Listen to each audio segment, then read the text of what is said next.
Bonjour à toutes et à tous et bienvenue dans cette vidéo tuto de démonstration de la fonctionnalité audience disponible dans Google Analytics 4.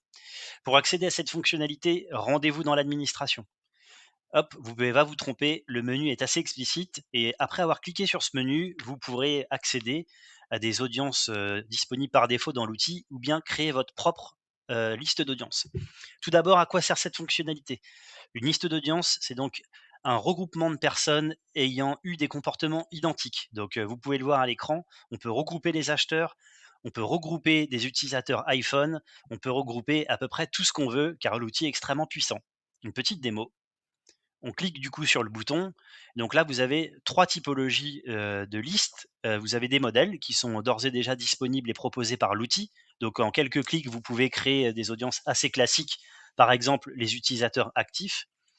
Pour les e-commerçants, vous pouvez également, sélectionner, l'onglet prédictif qui va vous donner du coup la possibilité, et c'est une nouveauté avec GA4, la possibilité de créer des utilisateurs prédictifs, c'est-à-dire des utilisateurs qui ont une forte probabilité de passer à l'acte d'achat.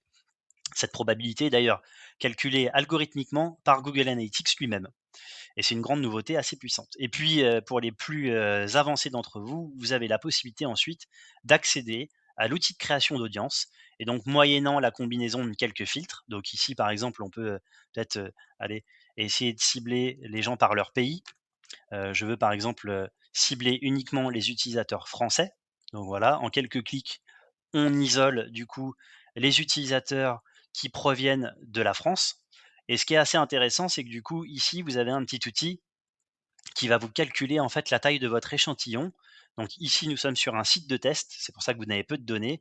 Mais l'idée, ça va être du coup à la fois d'être créatif, mais à la fois de ne pas être trop restrictif pour éviter à la fois d'avoir un échantillon trop petit et donc des analyses derrière qui seraient biaisées.